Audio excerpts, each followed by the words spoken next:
नमस्कार, सत्यम समाचार के साथ मैं हूँ प्रीति। खबरों में सबसे पहले शुरुआत करते हैं बीजेपी नेता द्वारा किए गए राज्यसभा सांसद पर तीखे प्रहार से। बीजेपी के कद्दावर नेताओं में सोमवार एक नेता द्वारा ही पार्टी की कुछ नीतियों पर नाराजगी जाहिर की गई, साथ ही राज्यसभा सांसद पर तीखा प्रहार भी किया गया। आइए आपको दिखाते हैं इस खबर के जरिए। विधानसभा चुनावों में मौत का शपथ पत्र जारी करने वाले भारतीय जनता पार्टी के जिला संयोजक और कद्दावर नेताओं में सोमवार अशोक सिंह चौहान फौजी भैया की ओर से उनके पार्टी को छोड़े जाने की चल रही अफवाहों पर विराम लगा दिया गया है। उन्होंने सत्यम से खास बात करते हुए बताया कि जो भी अफवाह फैलाई जा रही है वह गलत है। वे भारतीय जनता पार्टी के सच्चे सिपाही थे और हमेशा रहेंगे। देखिए सर, ये महज एक अफवाह है, क्योंकि काफ़ी समय से कोरोना काल समय से तो आप देख ही रहे हैं, मैं लगातार जब तक कोरोना चलता रहा हम पूरी तरीके से जो है कार्यरत रहे। बाद में कुछ थोड़ा तबीयत भी ख़राब हो गई थी और इस वजह से हम ज़्यादा कहीं आ जा नहीं पाए। लेकिन ये है कि बीजेपी हमारी जान है, बीजेपी हमारी शान है, बीजेपी हमारी आन है। हम पैदा बीजेपी में हुए हैं तो मरेंगे भी बीजेपी में। ये सब बातें बिल्कुल गलत हैं कि मैं बीजेपी छोड़ रहा हूँ। बीजेपी में हम थे, हैं और रहेंगे। वहीं उन्होंने भारतीय जनता पार्टी के राज्यसभा सांसद हरनाथ सिंह यादव पर तीखा प्रहार किया है। उन्होंने राज्यसभा सांसद हरनाथ सिंह पर प्रहार करते हुए कहा है कि उन्होंने कभी चुनाव से एक बूथ तक नहीं जीत पाया। इनको हाईकमान के राज्यसभा सांसद का दर्जा दिया है। इसका विरोध करते हुए उन्होंने क्या कुछ कहा है, यह जरा आप भी सुनिए। पदों पे आज राज्यसभा सांसद बने बैठे हुए हैं यादव जी, उन्होंने अपना बूथ नहीं जीता कभी, उनको राज्यसभा सांसद बना दिया गया। पार्टी क्या चाहती है? यादव वोट देंगे उनको? भाई पार्टी का मानना तो यही होगा, शायद उन्होंने यही सोचा होगा हमारे उच्च पदाधिकारियों ने कि भाई यादव जी को राज्यसभा सांसद बना दो, यादव वोट हमारे पक्ष में आ जाएगा। यादव वोट कभी तुम्हारे पक्ष में नहीं आएगा, ना कभी आया ना आएगा। ये अपना बूथ नहीं कभी जीत सके, ये क्या जीतेंगे? और जो भी किसी आदमी किसी कार्यकर्ता का कोई काम करते हैं क्या? कभी करके दिखाया हो तो बताइए मुझे। आज कार्यकर्ता भटकता घूम रहा है किसी कार्य के लिए। हाँ, एक ही आदमी है कार्य करने वाला, माननीय मंत्री जी बैठे हुए हैं हमारे, बेचारे रात और दिन मेहनत करते हैं। सुबह आप जाएं 10 बजे तो बैठे मिलेंगे आपको। कितनी सारी भीड़ वो निपटाते हैं दिन भर में। मैं उनका तहे दिल से स्वागत करता हूँ। हमारे रामनेश भैया जितना काम करते थे कोई कर नहीं सकता। ऐसे आदमी को पद दिया जाए, उनको प्रतिष्ठा दी जाए तो अच्छा लगता है, कार्यकर्ता को अच्छा लगता है। तो सुना आपने, उन्होंने क्या कुछ कहा है। उन्होंने जिला कार्यकारिणी पर भी सवालिया निशान लगाए हैं। उनकी ओर से जिला कार्यकारिणी पर उनके साथ ही राजनीति किए जाने का आरोप भी लगाया है। अच्छा, जो जिला कार्यकारिणी की कार्य प्रणाली के बारे में अगर बात की जाए तो आपकी नज़रों में जिला कार्यकारिणी क्या है और उसकी कार्यशैली किस तरीके की है? क्या देखिए सर, जिला कार्यकारिणी तो जैसे कुछ गठित की है जिलाध्यक्ष जी ने, वो बहुत अच्छी गठित की है।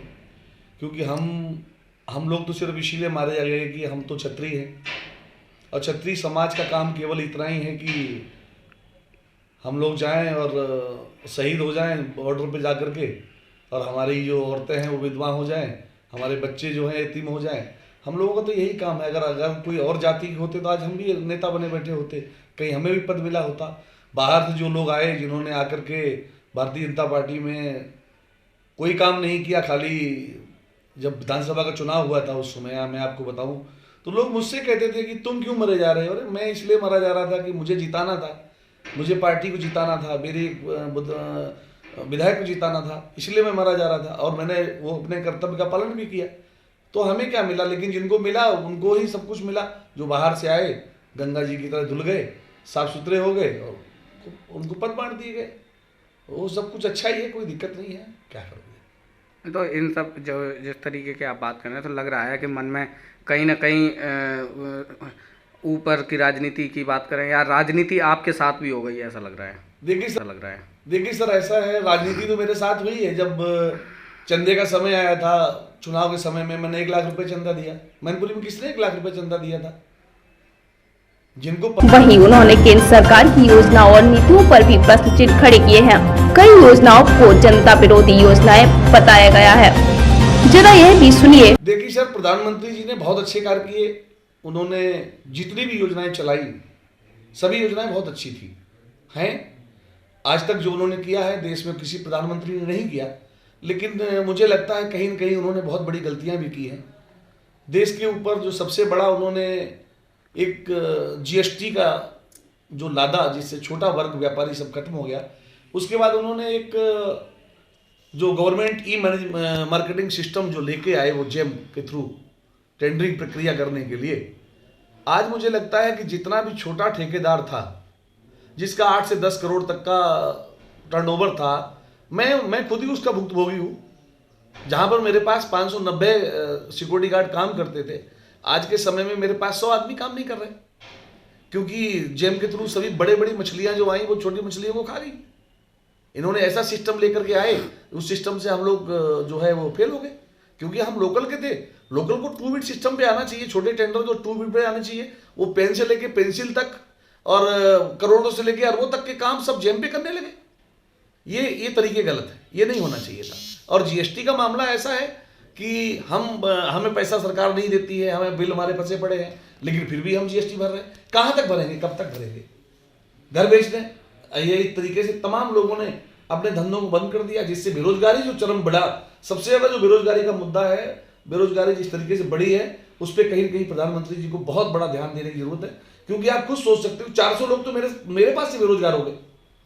आज बेचारे भटकते घूम रहे हैं, उनको मजदूरी नहीं मिल रही, पल्लेदारी करते घूम रहे हैं। पल्लेदार भी कहाँ से आए, क्योंकि उनको पल्लेदारी नहीं मिल रही। समस्याएं बहुत बड़ी हुई हैं। आज तमाम लोगों के फोन आते हैं, हजारों फोन आते हैं, साहब कहीं ड्यूटी दे दो, साहब कहीं ड्यूटी दे दो। कहाँ से काम दे दूं? काम हमारे पास ही नहीं है। तो सुना आपने प्रधानमंत्री नरेंद्र मोदी की ओर से चलाई गई योजनाओं पर सवालिया निशान लगाते हुए उन्होंने बताया कि इन योजनाओं से बेरोजगारी लगातार बढ़ रही है, जिसके वह खुद भुक्तभोगी है।